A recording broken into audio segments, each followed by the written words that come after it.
Boa noite, galera. Estamos aqui no episódio 003 do nosso Fala Comigo podcast. Hoje com a presença do Maicon Maciel. Deixa o Maicon se apresentar aqui. Boa noite, galera. Para quem não me conhece, né? Sou o Maicon Maciel. O pessoal hoje, teoricamente, me conhece mais como Maicon lá do Greenville. E estamos aqui com um bate-papo com o nosso amigo Neto. É o Maicon da Boleia. Não, o Maicon da Boleia não, é o João da Boleia. Ah, é o João da Boleia. João da Mirinha, João da Boleia. Isso. Então, Maicon, vamos começar como a gente começa todo mundo. Como foi sua infância? Onde você nasceu? Você nasceu em Pociúncula? Eu nasci em Pociúncula. Minha infância toda foi aqui.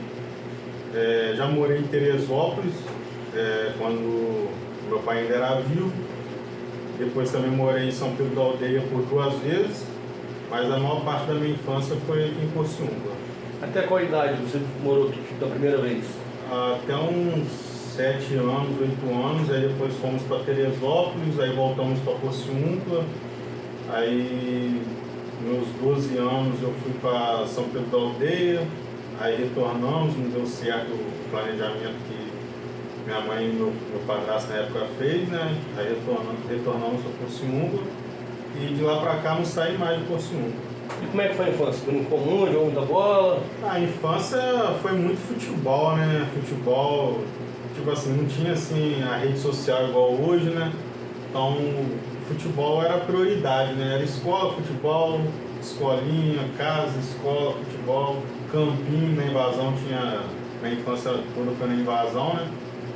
No Olívia Pérez, então tinha 2 campinhos lá na época, então era só futebol. E vocês são quantos irmãos? Somos 3, né? Uma menina do primeiro casamento da minha mãe e eu e meu irmão somos do segundo casamento da minha mãe. O João, você não faz seu irmão? Isso. Eu estudei com ele. Mas ele foi com vocês quando vocês mudaram daqui? Sim. Eu estudei com ele um bom tempo. Quinta série, mais ou menos, eu estudei daqui do 8º. Acho que 4ª, lá no Morrinho da Veiga. E você estudou aqui aonde? Eu estudei no Jardim de Infância, depois fui no Morrinho da Veiga e depois pro CIE. CIE. Aí formou uma série. Formei no CIE. E o que você queria ser quando você era criança? Eu pensei em muitas coisas. Você é jogador de futebol, toda criança quer ser jogador de futebol. Na infância, ser jogador de futebol é o primeiro sonho, né? Mas eu já pensei em ser bombeiro, né? Porque quando eu era mais novo eu já tinha um primo que era bombeiro, né? O Rogério. Então eu tinha assim, uma visão em ser bombeiro. Eu achava legal ser bombeiro. Eu achava legal. Em qual momento você desistiu? Porque até então, tipo assim, ainda não tinha terminado os estudos, né? Eu dei uma agarrada nos estudos e já pedi habilitação na época, né? Que eu pensei em fazer. Então eu não tinha nem terminado os estudos e também não tinha habilitação na época. Entendi. Então você morou na Invasão? Aqui em Pociúncula eu morei na Invasão, já morei no Bairro Operário e agora eu moro no Greenville. Os 2 campinhos que tinham, um onde é a quadra hoje em dia, e o outro que você fala que era Invasão, mas não é, né, Doutor Nelson? Era o campinho do Doutor Nelson. Onde é a Igreja Católica. Isso, por trás da casa do André das Aniguinhas ali. Isso aí. Ali tinha um campinho. Ali tinha um campinho mesmo, ali hoje em dia não tem. Muito time contra, né? Muito, sol, chuva, era... E os 2 lugares foi feito o Festa de Bairro. Sim. A segunda lá foi até que tinha um DJ que morava, não sei se era da Argentina, não sei, ele morava lá no São João Batista. Isso. Aí deu uma brigaiada no final daquilo. Isso, teve festa nos 2 campos. E a festa daqui do cemitério, eu lembro ali daquela festa com a banda Kryptonita, não sei se vocês vão lembrar. Sim, lembro. Era o Lulinha, o falecido Neco cantando, Isso mesmo. o Leandro, o Leonardo. Ele festa nos 2 lugares. Era bem novo, mas eu lembro. Você tá com quantos anos hoje? 35. Não era tão novo, não. Você é o quê? 88? Seu irmão, o Josi, foi qual? O 87? 87. E você tem outra irmã mais velha? Tem outra irmã mais velha. Ah, tá. Ela mora em Pociúncula também? Ela mora em Pociúncula. Ela, na verdade, ela cresceu com os avós dela, paternos, né? Então, o nosso contato é bem pequeno mesmo. É só um vínculo mesmo de sangue, né? Só. Entendi. Aí, adolescência, estudou no CIEP a vida inteira também? A vida inteira. E pensava em estudar alguma coisa, fazer a faculdade de alguma coisa? Eu pensei muito na questão, porque eu gostava de futebol, pensava muito em educação física. O que não levou a fazer? Eu acho que quando chegou na época, assim, nos meus 16, 17 anos, 16 eu perdi meu pai, né? Então eu comecei a trabalhar mais cedo para ajudar a mãe em casa. Que na época comecei a trabalhar foi na PF Arts. Sei, Paulinho. Do Paulinho Bastos. Hoje em dia ali é a academia agora. É a academia do corpo hoje ali. Eu morava ali perto ali, né? Então, aí eu comecei a trabalhar mais cedo para ajudar a mãe em casa, então aí perdi um foco nos estudos, entendeu? Tá, e aí então você pensava em fazer educação física, e por que não faz hoje em dia? Não tem vontade mais? Porque agora tá barato, né? Hoje tá barato, mas hoje eu perdi muito o foco em estudar, né? Porque, tipo assim, hoje eu tô encostado, né, devido aos problemas de saúde que eu tive, então eu tô tendo que fazer reabilitação pelo INSS. Então já tô tendo que estudar. Mas só que eu, para estudo, assim, longo, eu perdi muito foco. Mas eu também tenho esse sentimento, tenho muita vontade de estudar algumas coisas também, mas eu me encosto nisso aí. Acho que já tô velho para aprender coisa complexa. Quando você vai me ensinar uma semana, eu até vou.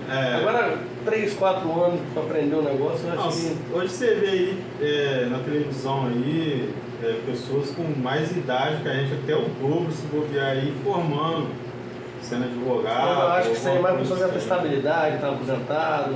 Sim, tem mais tempo. Não tem um passarinho para dar água mais. Isso é verdade. Aí fica mais fácil, né? Fica tudo mais fácil. Aí você estava estudando, tinha vontade de educação física, aí você pegou e teve que parar de estudar. E você começou a trabalhar. Eu parei de estudar nos meus 16 para 17. Eu comecei a trabalhar, aí nessa época eu só conciliava estudo e escolinha de Iguá, né? Na época. Aí depois eu parei nos estudos, comecei a trabalhar e muito mal um treinozinho na Biguá. E trabalho direto. E o que você fazia lá na PF? A PF lá a gente trabalhava com o silk, né? E com faixas, letreiros, outdoor. Aí você mexia com essa parte lá? Mexia com tudo, revelação de tela, fazia tudo. Aí você ficou quanto tempo trabalhando lá? Na PF, eu acho que eu trabalhei 2 anos e meio para 3 anos, eu acho. Aí ficou de maior? Aí fiquei de maior, aí eu fui, depois que a PF fechou, eu fui trabalhar com o Léo Gago. Também com o Silvio, também, com camisa. O padrinho da minha menina hoje, aí eu comecei a trabalhar com ele. Aí nele ali o engajamento ali já é um pouco maior, né, que era mais licitação, questão de política, serviço de bandeira, mas tudo dentro do Silk. Entendi. Então você trabalhou na PF com o Silk, praticamente, com o Léo também, e nunca teve vontade de, eu vou largar esses caras e vou abrir um caminho? Eu nunca tive, porque eu tinha essa visão, que a gente falou um pouco antes aqui, a questão de fazer um concurso para bombeiro na época, né? Então, quando eu estava trabalhando com o Léo, eu já estava com aquilo em mente. Mas só que aí, quando saiu o edital, essas coisas, aí já cobrava a habilitação. Então, o estudo era o de menos, que rapidinho a gente formava, faltava muito pouco. Faltava só o 3º ano para mim fechar o ensino médio. E a questão que pesou mais foi a habilitação, salário pequeno na época, recebi muito pouco, então... Você já era pai na época ou não? Eu já tinha minha menina já. Já era pai, então já era mais complicado, né? Era mais complicado. Você não tem como abdicar, às vezes, um salário... Morava de aluguel, então era muita coisa para pouco salário, ainda tem que pagar para estudar particular. Quando você passa no concurso de menos, você vai para lá, você tem que ficar no curso. No curso você não recebe o salário total, recebe só um pedaço de ajuda de custo. Isso aí. O filho pequeno em casa.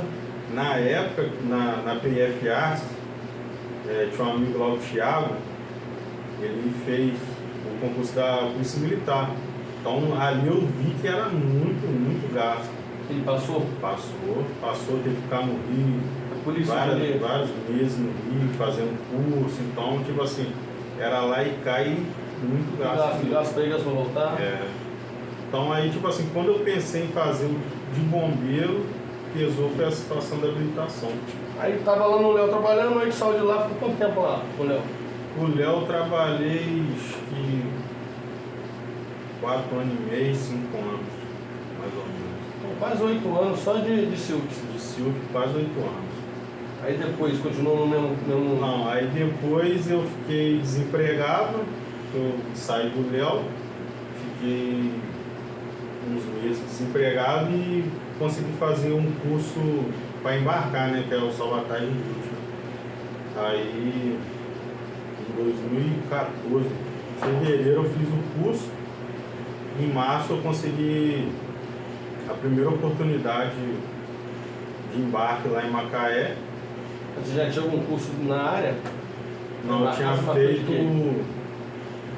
feito um curso de montador de andaime na época, que a prefeitura deu ali junto ao Senai, teve um curso. Ou teve de pintura também? O pessoal pintura teve um que foi o Projob Trabalhador, que na época o Léo, como vereador, trouxe. Eu lembro desse aí.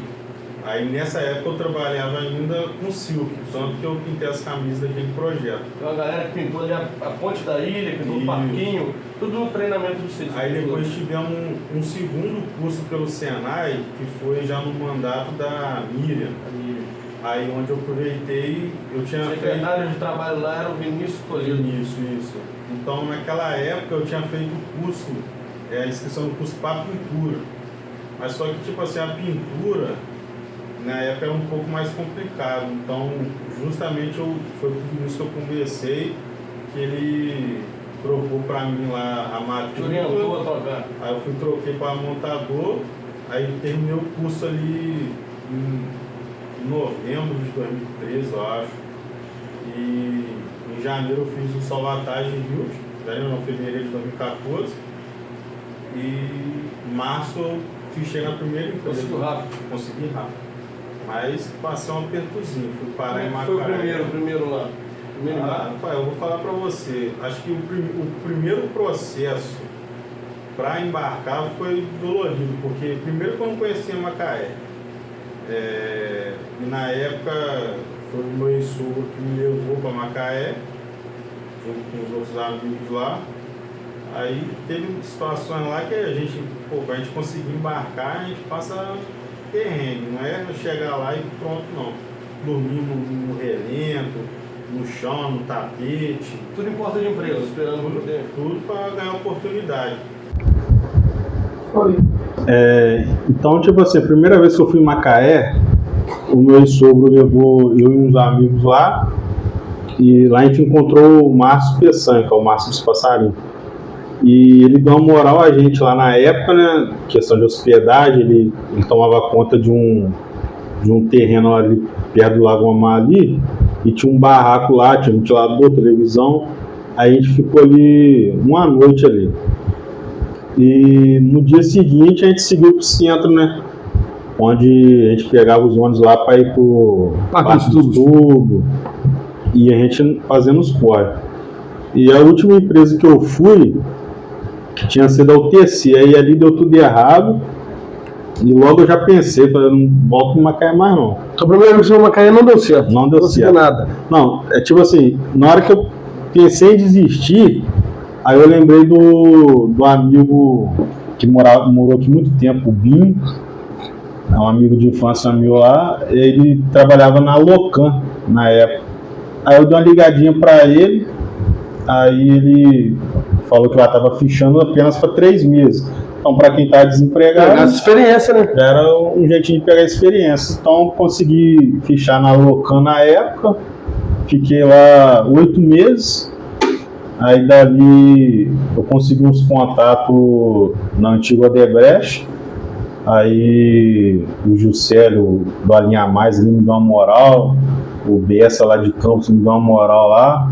Eu consegui fichar ainda em 2014 na Odebrecht. Ali eu fiquei 1 ano e meio, 1 ano e 8 meses mais ou menos. Sempre como montador. Você fichou na Locan, primeira empresa. Isso. Como foi seu primeiro embarque? Você ficou cismado com o helicóptero ou você não tinha receio nenhum? Eu não tive receio porque até então eu tinha aquela curiosidade de conhecer aquele ambiente de trabalho ali, né? Então tudo para mim era novo. Então eu fui me adaptando bem rápido, colei para os caras que estavam dispostos a ensinar a gente a aprender da profissão. e rapidinho fui desembolando, fui aprendendo e fui dando sequência. Trabalho difícil lá em cima? É difícil. É pior do que aqui embaixo? Depende muito do que você analisar aqui embaixo. Porque lá, dependendo da área que você for trabalhar, o risco lá tem todo dia. Não, mas a gente tirando o risco, tipo assim, carregar peso, carrega aqui embaixo? Carrega peso, muito mais peso do que aqui embaixo. Carrega mais peso que embaixo. Sobe e desce a escada com peso.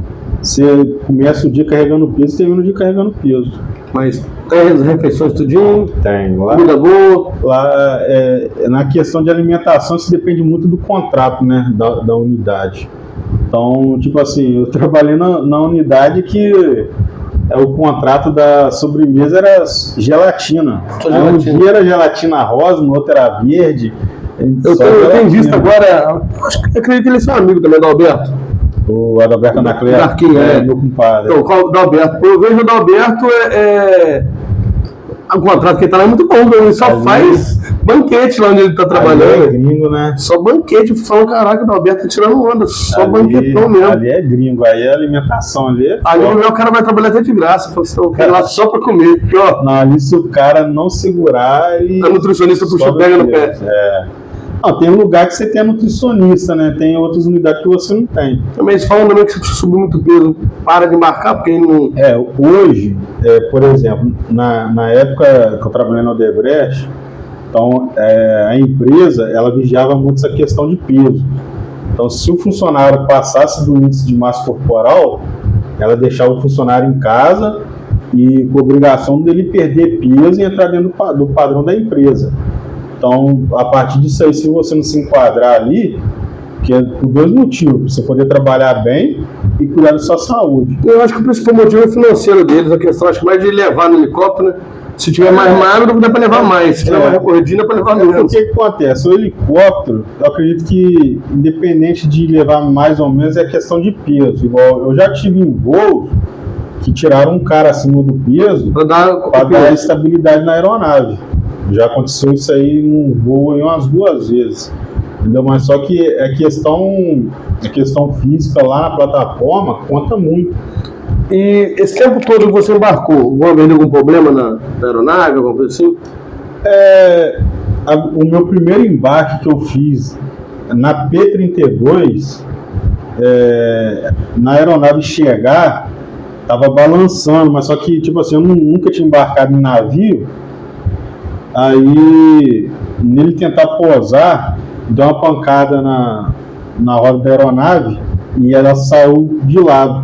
Aí voltamos para o aeroporto. Aí chegando lá, o piloto explicou que o navio estava balançando, estava dando mais de saiu do aeroporto, foi lá e voltou. Foi lá e voltou. Aí subiu outra aeronave de novo aí? Não, aí fomos só no outro dia. Cara, eu fiz os cursos de embarcar em 2013. Aí tem um amigo meu que possui que fizemos um curso junto, Taifeiro, no Senac, Peru. Fizemos só batalha de route. Aí a gente começou a mandar currículo, ele conseguiu. Eu mandando currículo, nada. Aí ele conseguiu, ele foi. Quando ele voltou, falou: rapaz, eu sou um medroso, eu tenho medo de altura de avião. Um dia eu vou acabar andando de avião, porque tem lugares que eu quero ir que tem que ser avião. Só não vou. Mas se tivesse como ir de carro, eu ia de carro. Eu tenho medo de voo. Aí eu falei assim: como é que foi? Rapaz, meia hora para dentro do mar, começou uma barulhada. O piloto falou assim: vamos ter que retornar à base, que o helicóptero apresentando problemas.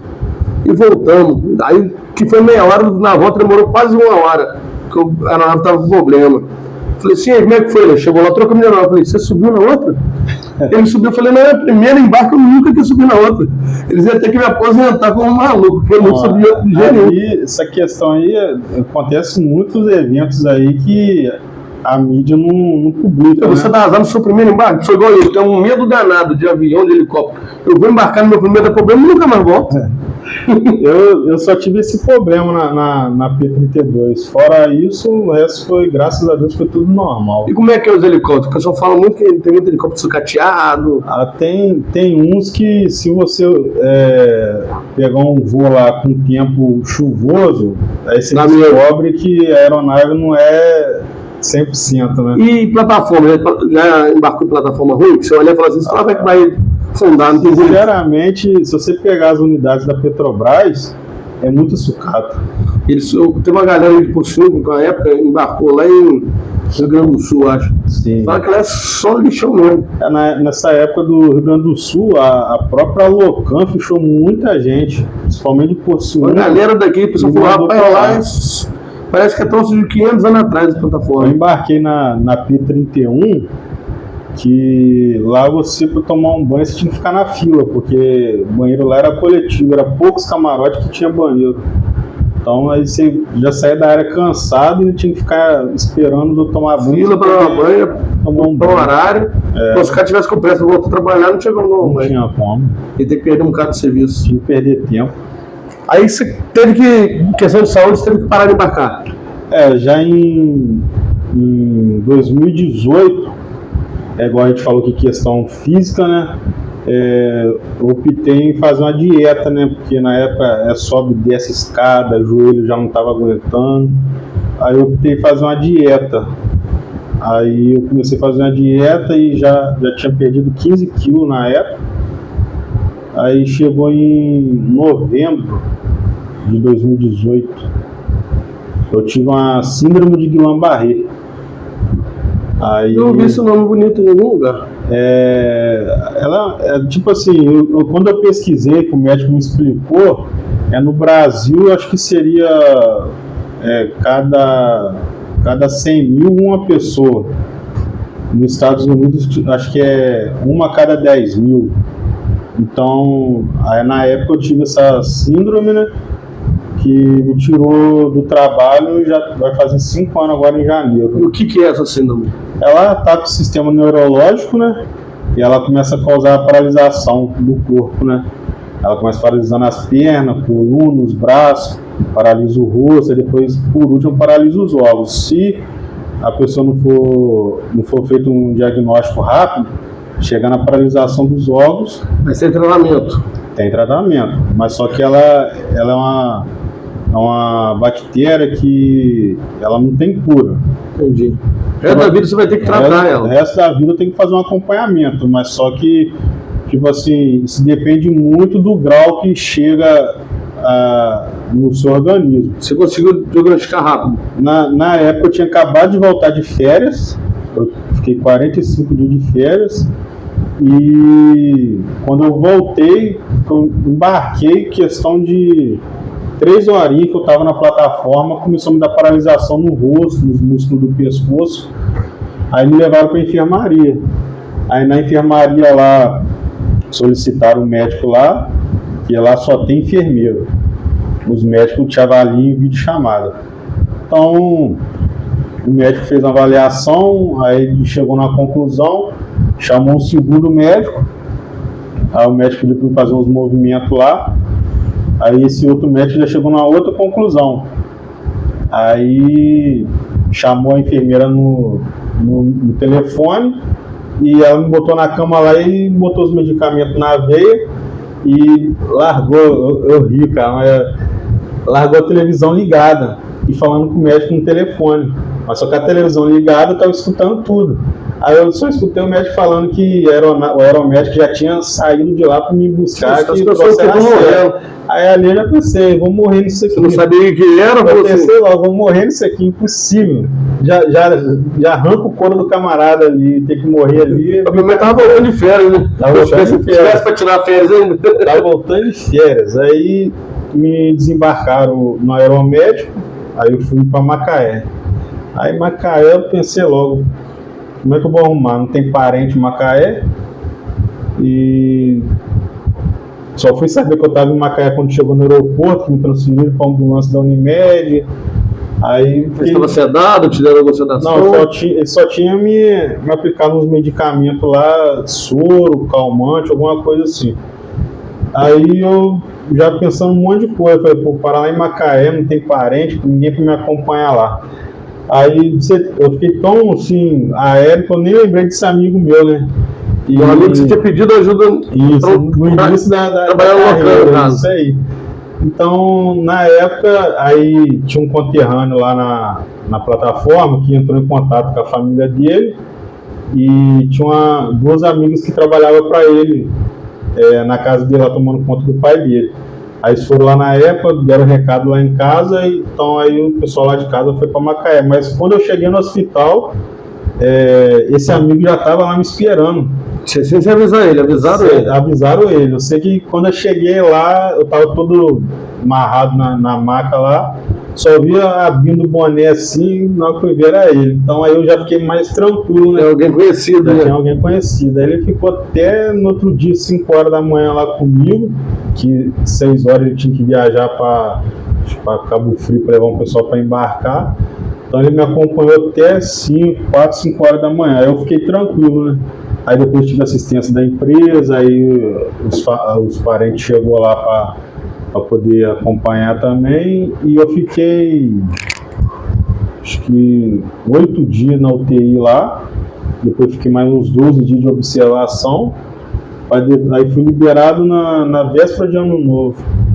Aí pelo menos Ano Novo eu passei em casa, que Natal eu passei lá. Mas aí o que os médicos falavam com você? Ou não falavam, escondiam? No início, quando eu ainda estava na UTI, os enfermeiros lá não tinham ainda autorização de passar o quadro, né? Tinha até um enfermeiro que ele era daqui de Itaperuna, trabalhava lá. Aí eles me perguntavam, o médico teve aqui, te falou o que é e tal? Não teve não. Então, aí eu tinha que aguardar. E quando o médico veio, ele me explicou que tipo assim, ele já teve vários casos de síndrome de Guillain-Barré. Então, quando ele me viu, que ele pediu para me dar um sorriso e piscar o olho, não conseguia fazer nada, ele já me encaminhou, fez o exame de líquido e já me botou no medicamento. Então, ali, o medicamento, ele quebra o sistema imunológico para o medicamento fazer a reação, né? Então, tipo assim, o que a bactéria estava fazendo, o remédio acelera o processo para depois o remédio combater a situação. Então eu fiquei ali 7 dias na UTI, aí o médico explicou o que era, e a maior preocupação dele, por ter começado a paralisia em cima, então tipo assim, eu já não tinha movimento na língua, já perde o coração lá, e tipo assim, paralisar o esôfago, essas coisas todas. Então aí ele me jogou para UTI para começar logo o tratamento. Aí estabilizou nesses 20 dias. Aí, tipo assim, eu fiquei ainda... Eu saí de lá ainda com a paralisação, porém com o sistema neurológico normalizado, mas só que eu tive que fazer um processo de fisioterapia. Fiquei 1 ano fazendo fisioterapia. Aí já saiu de lá pensando o quê, quando saiu do hospital? Quando eu saí, tipo assim, eu fiquei pensando um monte de coisa, né? Se eu ia demorar a voltar a trabalhar, se eu ia conseguir voltar a trabalhar. Se você mandar embora? Se eu ia ser mandado embora, quando a gente tem filho, a gente já imagina um monte de coisa. Mas só que diante disso, foi aparecendo outras situações. Igual, tipo assim, eu não sentia dores, aí eu passei a sentir dor hérnia umbilical, senti dor na mão, aí precisei fazer a cirurgia de hérnia, cirurgia na mão. E hoje eu sigo afastado porque eu perdi movimento na mão. Então seu afastamento não é pela síndrome de... A síndrome eu fiquei afastado 6 meses. De lá pra cá eu tive que ficar afastado por causa do problema na mão. Aí do nada apareceu também na sua mão e... Eu tinha um osso quebrado aqui. Então ele estava me cruzando, já vinha tirando o movimento da minha mão. Então aí, devido a essa Guillain-Barré, eu comecei a sentir muita dor. Aí eu fui procurar um especialista.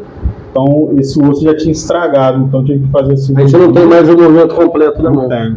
Aí pro seu trabalho, que era montador, já não tem como. Não tem como. Aí eu tô tendo que fazer reabilitação profissional. Aí eu tô fazendo um curso de técnico de segurança do trabalho. Tá. Que aí a mesma empresa vai te encaixar em outra. O INSS vai me qualificar.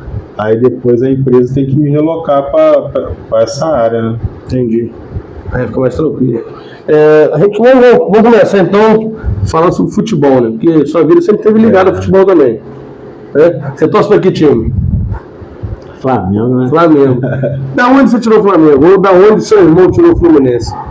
Eu dei Fla-Flu dentro de casa. Eu Fla-Flu dentro de casa. O meu pai era tricolor. O meu avô, pai de pai, também era tricolor. E eu nunca acompanhei assim a onda do meu pai. Então eu comecei a torcer pro Flamengo desde novo. Eu tive um padrinho que era botafoguense, pediu para me torcer, já me deu camisa do Botafogo, nunca usei. A minha mãe é botafoguense, então sempre foi Flamengo. Entendi. Sem estímulo de ninguém. Quando você era criancinha, você queria ser jogador de qual posição? A gente sempre pensa em ser atacante, né? Pra você ter ideia, na escolinha eu comecei jogando de atacante. Na época tinha ponta, né? Era ponta e centroavante. Aí comecei de ponta, aí só fui atrasando. Aí comecei de ponta, daqui a pouco estava de volante fui parar na zaga. Mas na época de campinho, eu jogava no gol. No gol. Na época de campinho, eu jogava no gol. E depois na escolinha eu comecei jogando de ponta, aí fui para volante já fui parar na zaga. Aí da zaga eu fiquei. Na escolinha eu fui mais ou menos também, era ponta direita, virei meio, virei cabeça de área, virei lateral, virei zagueiro.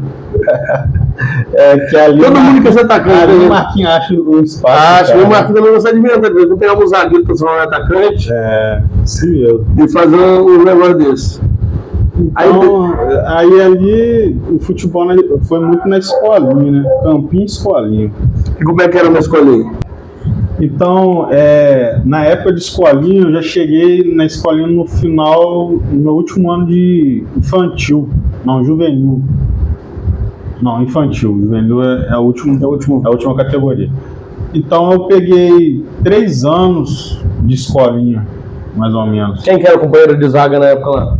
Na minha época, tipo assim, na minha categoria ainda tinha o Pretinho mais o Dimas.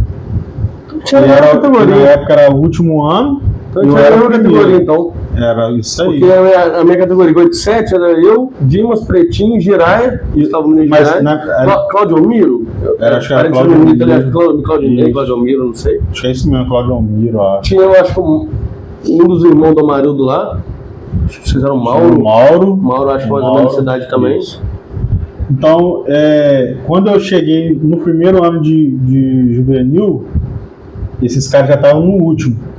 Então, aí nesse ano, o que aconteceu? Eu perdi meu pai, né? Então, perdi meu pai, fiquei meio desorientado. Naquela época, qualquer coisa para mim era motivo de briga. Então, a prefeitura na época tinha organizado um campeonato de futebol de salão ali na Código Mansur, onde entrei numa confusão lá, tomei uma suspensão de 365 dias. Foi o Sub-18, você estava no time de quem? Não, ainda era Sub-17, né? Não, mas então esse campeonato foi adulto e Sub-18. Eu sempre tive um time, o São Caetano. A gente entrou com o time da invasão na época, né? A gente entrou com o time da invasão. Então, na época, aí teve essa confusão, eu tomei uma suspensão nesse primeiro ano de juvenil. Eu só andava com a cabeça quente, para mim tudo era motivo de discutir. Então, aí na época, o secretário de esporte, ele era o secretário de esporte, acho que era Ivana. O turismo. Mas só que ela que era responsável. Acho que o diretor de esporte acho que era o Adson Porto. E o diretor era o Adson. Tinha o Marco Nariz, trabalhava ali também. Ali onde foi vidraçaria do Cirinho ali. Onde era o conselho tutelar na época. Isso, que ali ficava na porta ali a lista de quem foi convocado. Então naquela época eu tomei a suspensão por essas pessoas, né? Tipo assim, numa situação que eu tava passando, né? Eu tinha acabado de perder meu pai, não tinha nem 2 meses, entendeu? Então, tipo assim, aquelas pessoas responsáveis ali não abraçou a situação, entendeu? Não entenderam o meu lado. E claro, a confusão aconteceu errado, tava muito errado. Mas só que eu acho que naquela época faltou um pouco mais deles rever a situação. Então eles preferiram me cortar da escolinha na época. Então, naquela data, 365 dias, eu já ficaria fora também do próximo ano dos eventos da escolinha. Então eu não podia participar de nada da prefeitura. Se tivesse um campeonatozinho que a prefeitura organizasse numa quadra de bairro, eu estava fora. Eles me perseguiram até o último. Só não me tiraram do JUEP na época, porque o JUEP era a questão das escolas. Então, no JUEP eles não tiveram força para me tirar. Mas no meu último ano de juvenil, os caras que eu sou muito grato, que é o Marquinhos mais Lulinha, eles botaram o peito e me botaram para jogar desde o início do ano. Então, tipo assim, eles passaram por cima deles pra me botar pra jogar. No seu último ano de juvenil? No meu último ano de juvenil. Então, aí nessa época do último ano já não tinha mais Pretinho, não tinha Dimas? Não, aí já não tinha mais. Quem que era você? Quem era a zaga? A zaga, na época o Marquinhos jogava com 3 zagueiros, né? Aí então era eu, o Serginho Minhoca e o Rafael, irmão da Paulinha. Quem que era no gol? No gol era o Marcelo Feim. Aí lateral esquerda, a gente começava com o Gerson Lalau e na direita o Thiago Babalu. Aí volante era o Bochecha mais o Joanã. Aí meio campo, acho que era o Rô. E no ataque era o Cássio mais o Juninho Stefani, que jogava 3-5-2, né? Aí já no segundo tempo, o Marquinhos tirava o Gerson Lalau e jogava o Joanã para a esquerda e colocava o Paulo Fernando, irmão do Mauro. Paulo Fernando, né? Aí colocava o Paulo Fernando de volante com o Bochecha. Então, aquele elenco ali, a gente conquistou o título no campeonato, acho que era Asvalho, de Itaperuna, que o Monzato organizou na época. E naquela época o Monzato fez de tudo para prejudicar a escolinha. Ele não queria ver a escolinha de jeito nenhum na final. A Bigode incomodava, né? Ganhava tudo na região. Incomodava. O Marquinhos botava peito com qualquer um. Então, o Monzato, tipo assim, a gente tinha perdido o primeiro jogo pro Itaperuna, que era o time do Monzato, e depois o Itaperuna ficou de fora da final. Então, não foi contra quem? Já lembra? A semifinal a gente pegou a Piacá. Não, o segundo jogo, o terceiro jogo, não lembro, a gente pegou a Piacá e o último jogo a gente pegou o Miracema. Eu lembro que na época a regra, tipo assim, a sede era por ciúnco, então só o time que era a sede, a cidade era a sede, podia jogar em casa. Na época o Monzato botou a gente para jogar lá em Miracema, contra o time de Miracema, querendo de qualquer jeito que a gente perdesse um jogo, e a gente não podia empatar, se a gente empatasse estava fora do campeonato. Então a gente ganhou a Piacá, que já estava classificado, e ganhamos o Miracema lá dentro de Miracema. Então, aí depois pegamos a Piacá na final, aqui dentro de Porciúncula. Aí aqui foi 4 ou 5-1 em cima da Piacá. O time era muito forte. O Cássio pensando naquela época, ele batia a falta como ninguém. A falta ali era certeza de gol. Ele, o Gerson Lalau, falta era certa. Se fosse pro Cássio na direita, era gol. Se fosse pro Gerson, era gol. O Juninho Stefani na época voando. Jogava muito, gente. Jogava muito.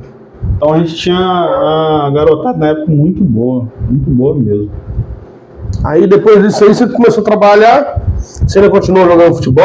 Como é que você fez? No meu último ano, em seguida eu joguei meu primeiro campeonato municipal, que foi com o Leopoldino, que na época eu treinava com o Lulinha mais Marquinhos, o Lulinha que montou o Leopoldino. Vocês eram branco e laranja, não foi? Isso. Sim, Quinquim.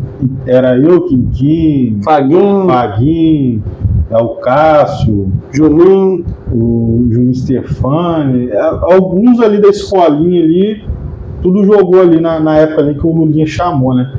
Então ali foi o meu primeiro título municipal, e naquela época o Leopoldino ganhou os 2 quadros, né, aspirante titular, e foi o meu primeiro... Foi o panelão que fizeram naquela época, né? Só que não conseguia bater um pouco de frente, era o CG, né? Era o CG, no titular o CG. E no aspirante era o time do Moção Batista. O Batista. O time do Moção Batista é um time enjoado. Aquela panela do Leopoldino, acabou, né? Panelão, acabou, né? Mas foi um panelão que veio pra... Mas naquela época, os 2 times foram muito bem montados naquela época. Então ali foi meu primeiro título municipal. Aí depois no ano seguinte, eu joguei com o time do CG. Aí chegamos, acho que só até a semi.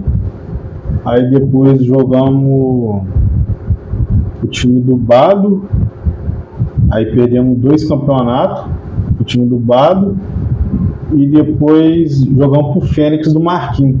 Aí o Fênix do Marquinhos a gente ganhou o torneio início, e naquela época o campeonato foi organizado em 2 turnos. Então aí ganhamos o torneio início e ganhamos o segundo turno do campeonato. Que aí os 2 times de frente ali foi o Fênix e o Olaria na época, né? O Olaria tinha um time forte também na época. Muito forte na época. Teve muitos times no meio desse toda trajetória no esporte também que surgiu e acabou também no nada também. Teve time ali que teve 1 ano, 2 e acabou. Porque, tipo assim, falta um pouco de comprometimento, né?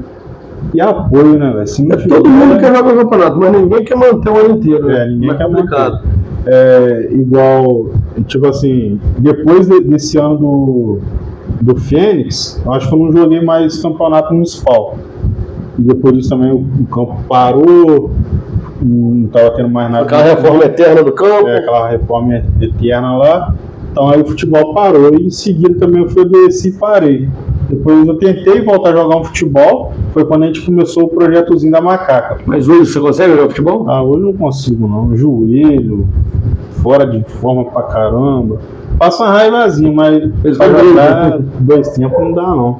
Então aí quando a gente começou o projetozinho da Macaca, eu comecei a ir jogando. A gente fez 2 amistosozinhos com o time do Caeté. Aí no segundo amistoso eu vi que não dá pra mim. Então eu preferi ficar do lado de fora do campo. E por que o nome Macaca?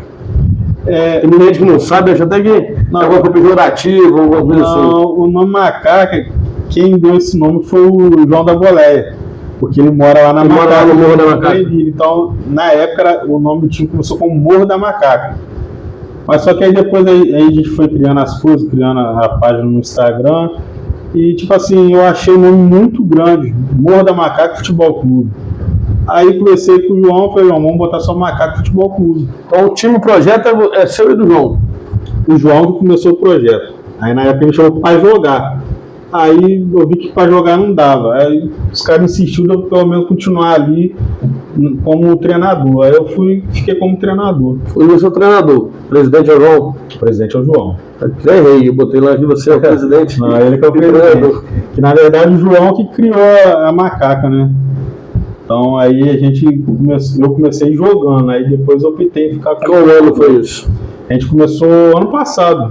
Ano passado, a gente começou em outubro.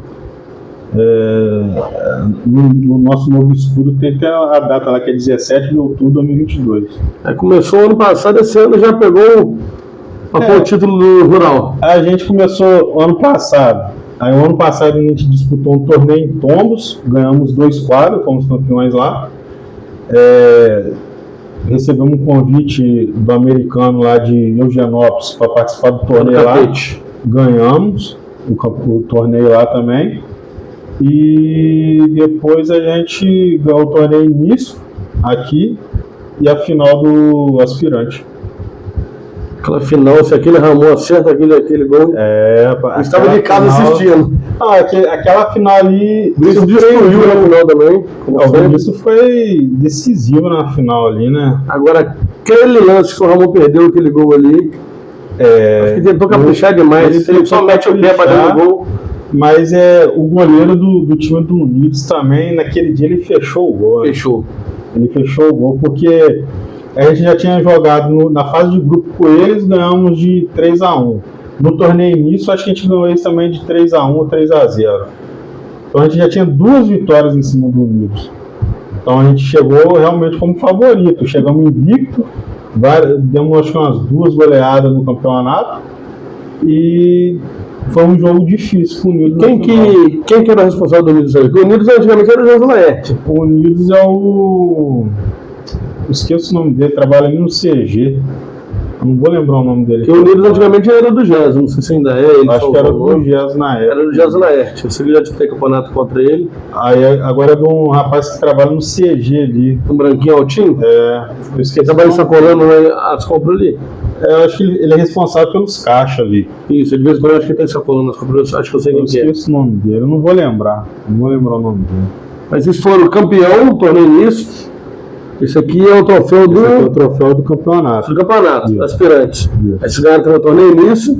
Aí o torneio início vocês ganharam, vocês não puderam usar o nome de Macaca. A gente entrou com o time do Greenville. Vocês entraram como segundinho do Greenville. Mas aí no torneio início foi o time da Macaca que jogou ou misturou os dois? O time da Macaca. Só da Macaca. Então o titular não tinha ninguém. O titular acho que teve 2 jogadores, que foi o falecido Renatinho e o Alonso. Só o resto era tudo. Só o título é da Macaca, praticamente. O Grêmio ganhou no nome, mas a Macaca mesmo. A Macaca levou o trabalho todo. E o aspirante também? O aspirante era todos da Macaca. Esse troféu, então, vocês tiveram no artilheiro do campeonato? Não, o artilheiro ficou com o Iago do time do Cristo Rei, né? O Iago que você falou do Grêmio? Não, o Iago lá do Morro mesmo. Ah, sim. A gente ficou com o troféu de melhor goleiro e o troféu de campeão. O artilheiro ficou com o Iago do Morro. Foi isso mesmo que eu vi no dia lá. E esse projeto é o ano inteiro ou só quando tem campeonato? Não, o projeto é o ano inteiro, né? Que até então, Porciúncula, antes da gente iniciar o projeto, Porciúncula estava muito parado em questão de futebol. Então a gente começou a fazer os amistosos, porque tipo assim, o futebol só estava acontecendo entre a associação, que é a Associação do Caeté, Associação dos Quarentões. Então só tinha essas duas associações que faziam um futebolzinho de vez em quando, porém os Quarentões, que é os veteranos, e o Caeté só jogava ali dentro do Caeté. Aí quando a gente começou com o projeto da Macaca, aí o Unidos começou a fazer amistoso, então aí já apareceu mais um time, aí o Cristo Rei também montou um time, então as coisas começaram a melhorar o futebol. Vocês têm aspirante titular ou só aspirante titular? É porque antigamente tinha muito disso, né? Eu sei porque quando eu tinha 18 anos eu joguei pro time do... Rapaz, eu esqueci o nome dele agora. Lá do Oliveira Pérez. Cabeça Branca. O São Jorge. São Jorge, joguei no time do São Jorge. Joguei 2 anos no time do São Jorge. Zaga era eu e Luiz Dejá na época. Luiz Dejá. Era do Alberto, se aconteceu que saiu, peguei o lugar do Alberto, ficou eu e o Luiz Dejá na zaga. Jogamos 2 anos. Antigamente tinha vários times. O São Jorge ganhou muito campeonato. E antigamente tinha vários times. O Caeté tinha 2. Na época tinha Santa Fé, Bate-Pau. Aí tinha o time do São Jorge, tinha o Tomate. Tinha o do Tomate, tinha o CG, tinha o Leopoldino, tinha o time da Olaria. Tinha muito time por cima. Muito time. Mas só que eu acho que depois dessa parada, dessa obra eterna que teve no campo aí, do último governo que quebrou o campo, aí o futebol morreu. Ele morreu porque era difícil jogar no campo. Era difícil. Aí teve uma época que parece que o Sargento deu meio com uma segurada também no campo do tiro de guerra. É porque a questão do campo de tiro de guerra é questão de atrito de torcida. E lá é um ambiente militar, então a gente já tivemos a oportunidade lá de fazer amistoso lá. Aí o sargento impôs essa situação de não ter torcida, mas só que o adversário, para ele vir aqui, ele depende da torcida para pagar a condução. Passagem. Então aí não tem como realizar jogo lá. Mas hoje, graças a Deus, cara, o pessoal que está hoje à frente do esporte aqui em Porciúncula, que é o Regis mais o Luciano Mandi, eles têm dado muito apoio aos times da cidade para poder estar fazendo o futebol acontecer.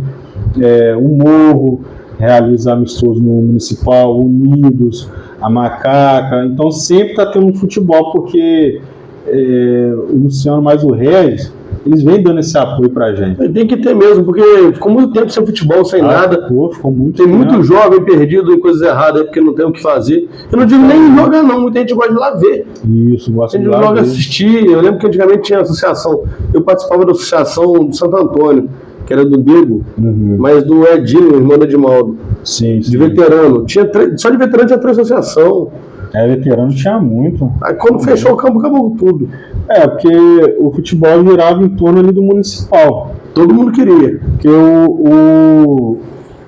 o parque de exposição não tem condição de fazer um futebol legal. Você até brinca, mas não dá. É pequeno. Se botar 10 de cada lado ali, fica embolado. É muito fácil o torcedor invadir, porque ele agredir alguém, para dar uma confusão. Então, no Municipal, você consegue fazer uma situação mais organizada. Então, hoje você chega ali, você conversa com o Luciano mais o Regis, solicita um ofício para poder jogar no campo, os caras facilitam, os caras ajudam, dão apoio. Tem o Léo também que dá uma moral danada lá no campo. Então, os caras estão sempre fazendo o melhor ali dentro do campo ali para a gente poder estar jogando, entendeu? Quando o campo está grama alta, a gente pede para eles bater, os caras atendem a gente na boa. Então, tem os times, mas tem esse pessoal da Secretaria de Esporte que está ajudando a fazer as coisas acontecer. Estão fazendo acontecer. E o seu time é um time de amigos. Certo? Sim. Vocês conseguem manter, porque para ter o gasto, a gente falou tem gasto, eu não sei como é que é hoje. Na minha época, quando a gente ia jogar fora, tinha passagem, até do jogador. Isso. Hoje continua tendo passagem do jogador? Continua tendo. Hoje, tipo assim, naquela época a gente pagava uns R$5 naquela época. 5 no máximo 10 quando era muito longe. Hoje, dependendo de qualquer jogo aí, você tem que, se o adversário vir aqui, você tem que pagar garantia. Garantia. Aí Se você achou, você tem que pagar onde e pegar a garantia lá. Então, dependendo do lugar, às vezes tem que cobrar 10, às vezes tem que cobrar 15. Não adianta você contar com a garantia, porque você vai ter que devolver ela quando ele vir aqui. Isso aí. Não adianta muito. Então, o nosso projeto acontece, as coisas estão acontecendo porque a gente tem ali quem quer fazer acontecer. A gente tem o Vinícius, que o ano passado ele ficou de frente no time do Greenville, então ele fechou com a gente, está dando todo apoio. O Vinícius fala é da padaria. Da padaria. Esse time do Greenville, do campeonato, era o Vinícius que era responsável? Era o Vinícius que era responsável. Então por isso que facilitou as coisas. Aí a gente começou o projeto, chamamos o Vinícius, a gente apresentou o projeto para o Vinícius abraçou o projeto. Então hoje ele é um cara que é uma peça fundamental dentro do elenco ali. Né? E o que acontece? Na época era muito difícil você conseguir manter jogador com aspirante titular pagando passagem. Sempre tinha um que achava que era melhor que os outros e não queria pagar passagem. Sempre. E o problema é que é o seguinte, você trabalha com aspirante titular, você consegue encaixar todos esses jogadores quando tem o campeonato? Igual esse ano, por exemplo, como a gente entrou em um quadro só no time do Greenville, então a gente tivemos que abrir mão de muitos jogadores para eles assinar para outro time. Mas eles foram assinados para outro time. Assinaram para outro time. Entenderam? Mas no aspirante a gente assinou 25.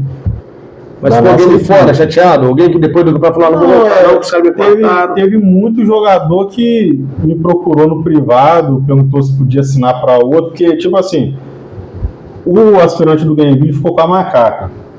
Então eu tinha que botar naquele aspirante os jogadores que jogavam para mim no titular da macaca. Você tinha que botar o melhor que você tinha na macaca. Tinha que botar o mais forte.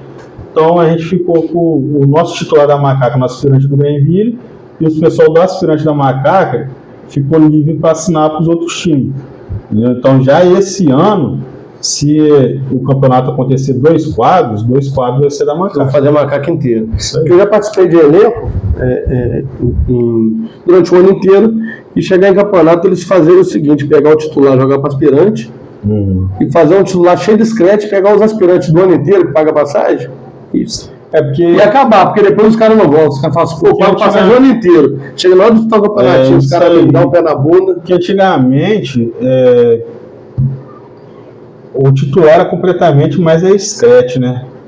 Então era muito pouco jogador. O scratch antigamente era 5, meio time, né? 5. Então aí ficava muita gente no aspirante e tendo condição de assinar, de poder jogar no titular, que você pode subir 7, né? Isso. Titular. Então, no ano passado, acho que só pôde assinar, 3 scratch, eu acho. 3 ou 4 scratch. Agora, esse ano a gente já não sabe como é que vai funcionar. Esse ano, no caso. No ano que vem agora, né? Isso. 2024. Então a gente não sabe se vai funcionar 2 quadros ou um quadro só. Então a gente está na guarda aí do pessoal do esporte dar essa luz aí pra gente decidir o que vai ser. Como surgiu a ideia do União Rio Minas? Anderson já falou, porque eu tô ultimamente no Prado, eu vi lá que... A União Rio Minas foi um convite do Félix, o João da Boleia. Então, aí eles me convidaram também para participar lá. É um projeto que o Félix vai continuar tocando. Acho que ele até marcou um jogo para dia 23, na quarta-feira, lá no Prado. Mas só que aí foi um campeonato bom, mas para a equipe do Rio Minas foi muito ruim, porque é um projeto totalmente diferente da Macaca. A Macaca, a gente tinha um time que vinha jogando há meses, então você sabia o momento certo de mexer no time, o entrosamento conta muito. Então o time da Macaca, com 15 minutos, 10 minutos de segundo tempo, você sabia o que você tinha que fazer. No momento de trocar um jogador, o jogador já tudo sabendo o que tinha que fazer. Já no Rio Minas, a gente pegou um time que foi montado para o campeonato. Então, tipo assim, ninguém tinha entrosamento com ninguém. Quem que vocês levaram daqui? Daqui a gente levou o Iago, o Vinícius, o Bruno Nilson e o Caio. Foi 4. E o goleiro, o Arthur. O que tinha disputado pelo pela Macaca. O Arthur chegou a agarrar para o Minas lá? Ele jogou o torneio início e eu acho que o segundo jogo. Que ele estava lesionado, né? Aí os outros jogos ele ficou de fora. O que você acha que aconteceu com o pessoal daqui não rendeu lá? O Bruno em todo lugar que passa artilheiro. Lá fez um gol, só acho que foi de pênalti, correto? Acho que sim. Eu acho que lá faltou, porque tipo assim, a gente tem 2 laterais que a bola chega neles e já sabe onde vai achar. Quem são os laterais hoje aqui? Aqui é o Nikito, né? Que é o Nicolas, lá de Purilândia, que é o lateral direito. E o esquerdo é o Richard. Richard Domingos. O Gerê. Sônia Batista. Isso. Então, tipo assim, os caras, o entrosamento das laterais com os caras de frente, isso aí é fundamental. Então, tipo assim, os caras, onde eles estivessem, eles achavam o atacante na frente. O Vinícius aqui joga de que pra você? Ele joga de meio campo. Meio avançado. Avançado. Lá ele jogou de lateral, jogou de intermediário. Lá ele jogou de cabeça de área e de meio campo. Jogou de lateral no jogo também. Não. Ele jogou, naquele jogo a gente jogou com 3 atacantes naquele jogo. Então ele caiu mais pra ponta. Ah, tá. Eu vi ele muito ali no lado. Se não pode ter sido o meu jogo que ele jogou de volante, o jogo que ele jogou de volante. Não, acho que nesse jogo aí que a gente jogou com 3 homens na frente. Foi o Vinícius, o Bruno e o Caio. Não, acho que o Caio estava suspenso nesse jogo, acho que foi o Iago. Teve um jogo também que o Caio saiu no meio do jogo, acho que tinha outro campeonato em outro lugar. Ele tinha um compromisso em Eugenópolis. Porque o time, olhando pro papel, o time do Justiça estava muito bom. Estava muito bom, mas a questão do entrosamento pesou muito. Acabou que o time não conseguiu classificar entre 5 para classificar 4 e não conseguiu. Os jogos que a gente começou bem, aí acabou tomando virada. Mas muito individual. Entendeu? Então, a falta de entrosamento atrapalhou muito na questão do Rio Minas. Se tivesse levado pelo menos os 2 laterais, já dava a diferença. Dava muita diferença, dava muito. Porque se tem os laterais, não teria como levar, né? Por causa da questão de acho que 4 scratch de linha e o goleiro livre, né? Mas se fosse o caso, 6 scratch, levasse os 2. Se levar os lateral, aí era muito mais fácil, né? Porque os laterais sabem muito bem jogar com esses caras. Posicionar os caras certinho, não falha, né? E o que você avaliou dessa experiência? Uma experiência que é igual eu falei com o Félix, né? Não pode deixar o projeto morrer devido a esse campeonato. Tem que ir aprimorando, né? Porque esse campeonato é o primeiro de muitos que o Rio Minas vai participar. Então, é o que eu falei com ele, não pode deixar o projeto parar. E lógico que os times tirando veterano surgiu tudo esse ano lá. O time foi desse ano. Tinha muito tempo que não acontecia campeonato lá, né? Acho que tinha, sim, não recordo direito, mas tinha. E o apoio, o campeonato muito bem estruturado. Muito. Eu acho que teve jogo lá que a questão da arbitragem atrapalhou um pouco. Tipo assim, o campeonato em si, o campeonato nota 10. Já a arbitragem. Quer ver? Eu acho que, se não me engano, a 3ª ou 4ª rodada, tinha um juiz lá que foi o dia que queria dar confusão no Bruno Nilson com o rapaz foi de vocês contra o Só que Sobrou. Que quase que saiu isso. Que teve que entrar segurança para dentro do campo. Acho que o único jogo que a gente ganhou. Acho que teve que entrar segurança para dentro do campo, para ficar do lado do bandeirinha. Porque o juiz estava todo o contrário, invertendo tudo. É isso aí. Deixou correr confusão lá no aquele juiz ali, ele é muito fraquinho. Aí depois eu lembro que na outra rodada, para fechar as rodadas, levaram o trio daqui, os 2 meninos, Marcele e. Vou lembrar o nome da menina agora, me perdoa aí, não tô lembrando agora. A Marcele, a outra menina e o irmão do Richard. Irmão do Richard, né? Como é o nome dele? Vocês me perdoam que eu esqueci o nome de vocês. Que aí deram um jeito lá. Brenda. É a Brenda, a Marcele. Brenda, Marcele. E eu vou ficar devendo o nome dele aqui, depois a gente vai. Depois eu lembro. A gente vai saber. Eles resolveram. Última rodada, arbitragem muito boa, sem polêmica nenhuma. Eles Patrick. foram bem naquele Patrick. Sem polêmica nenhuma. Semifinal, escalaram eles de novo. Aí eu não entendi, aí chegou na final, trouxeram um juiz totalmente diferente, sendo que o trio foi bem na última rodada e na semifinal, aí chegou na rodada final. O que acontece? Esse trio daqui de Porciúncula é o que eu acredito, que eu penso, né? Eles estudam muito para não errar. Então apitando em muitos lugares. Eu Então, vejo as Vale, não sei onde. Já esses outros árbitros, acho que eles estão ali só para ganhar o dinheiro. É que deve ser que a pessoa também já está acostumada, acho que só aí. Acho que é só apitar. Só aí. Porque o futebol hoje está atualizado. Se não acompanhar a atualização do futebol, erra igual esses caras. Esse do dia do problema lá, que deu a confusão, teve que entrar até segurança em campo, se eu não me engano, era um fora de forma. O cara apitava o jogo do círculo central. Ele não conseguia voltar. Não. Ele ficava no círculo central apitando de longe. Em questão dessas outras arbitragens aí, o trio de Porciúncula aqui deu aula lá. Pelo que eu vi lá, pra mim, o melhor.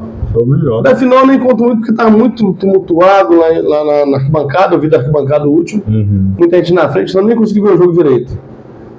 Mas pra mim, dos que eu vi, o daqui Porciúncula foi que deu show. Foi muito bem. Não tem nem que reclamar, não. O resultado pra gente não foi favorável, mas eles apitaram muito bem.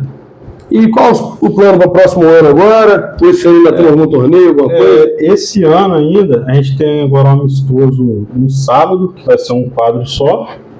E o objetivo agora nosso é só a logística para a gente fazer já o uniforme para 2024, né? A gente está fechando agora uma nova parceria que é com o mercado do Greenville, com a Rúbia do Espelho Meu, que está em todos os uniformes, a Volúpia, a Farmácia Pardal, que hoje está na direção da Alessandra, e a Vidraçaria Porciunculense. Então agora depois... Está faltando algum? Já está fechado tudo? Não, já fechou tudo. Fechou tudo. Então a gente fez a Volúpia, a Rúbia do Espelho Meu, os que estão em todos os uniformes.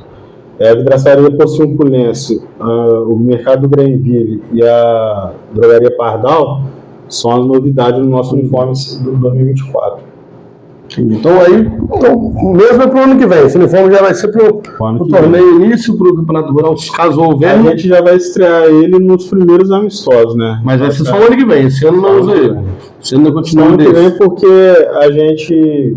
Tô esperando só o último patrocínio lá definir a arte para a gente começar a fazer o uniforme a partir do dia 25 agora. E meio também que fica tipo assim, um compromisso do ano inteiro usar o uniforme que já tem, com um compromisso com os patrocinadores, né?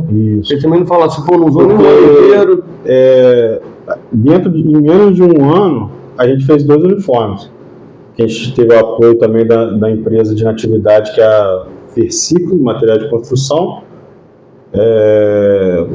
O dono do sítio Bittencourt apoiou a gente, o Zeca Coutinho apoiou a gente, o Eduardo Heraldo patrocinou também o master do uniforme preto.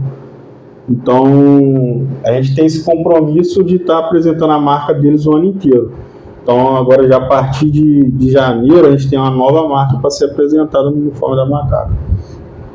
Quer agradecer alguém? Aproveitar o espaço agora, alguma coisa para falar? Agradecer de fato aí a galera do grupo, né? No grupo da Macaca, que na verdade que faz tudo acontecer, né? A gente depende também deles para as coisas estar acontecendo.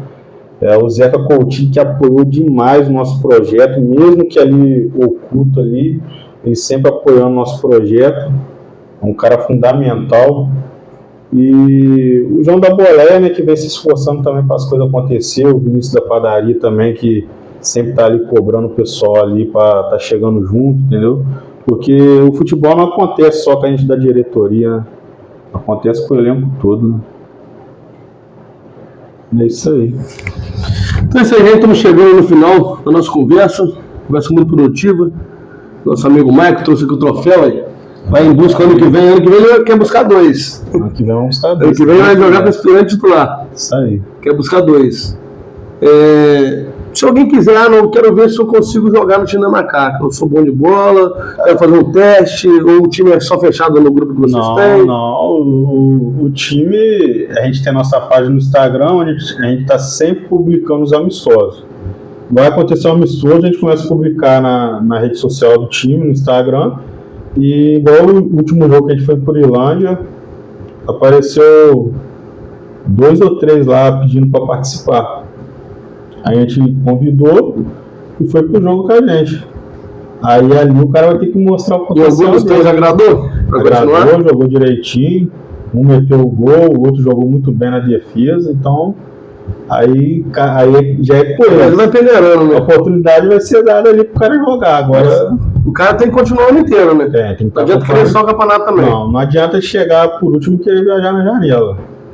Tem que estar acompanhando o grupo, porque aí você, como se diz, você é ingrato com os caras que estão me acompanhando. Porque não bancando o time, né? Porque quem banca a passagem é o cara tá ali o ano inteiro ali com a gente, eu vou tirar ele para botar um cara que chegou agora, não dá, né? É complicado. Então, quem quiser participar do nosso projeto tem que estar acompanhando o time. E que recado você manda aí pro jovem que está assistindo hoje aqui? É acreditar, né? Acreditar no potencial deles, procurar participar mais do esporte aqui dentro da cidade. Igual eu frisei aqui, né? A gente tem 2 caras que gostam de futebol. O voltou, né? Porque a gente ficou um tempo sem credibilidade nenhuma no esporte. Sem nenhuma. Então hoje a gente tem 2 caras dentro do esporte que gostam do futebol. São esportistas. São esportistas. A gente tem o Luciano Mandi, que é o ex-atleta, tem o Regis, que participou da escolinha, do futebol. Ex-atleta que foi lá e foi campeão do facão lá no Prado. Ninguém tirava a bola do homem lá na final, não. Vamos pegava, abrir os braços aqui, eu protegia a bola, o nego tentava ver de um lado do outro, nada. Então, com esses 2 aí, o esporte está respirando novos ares em Porciúncula. Novos ares, né? Então acho que o futuro é promissor. Voltar aos tempos áureos de Porciúncula. Então, tipo assim, a molecada vai ter muita oportunidade, entendeu? Tem a Escolinha Biguá, também tem aqui perto da gente aqui a Escolinha do Prado lá também, que tá com uma garotada boa. No Prado, a Escolinha Tombense aqui com o Carlos América. Carlos América, tem o Valix também. Tem o time do Gaditas, né? Gaditas, do Adalberto. Tá com oportunidade também. Então, a oportunidade tá tendo muita. Tem que querer, né? Tem que querer e correr atrás, né? É isso aí. Então é isso aí, gente. Estamos acabando aqui nossa conversa. Você, então, que puder ajudar a gente aí, deixar um comentário, comenta aqui o que você achou do vídeo, comenta quem você quer que a gente conversa nos próximos episódios, compartilha com os amigos aí para ajudar a gente a bater a meta. A gente hoje está, se eu não me engano, com 127 inscritos.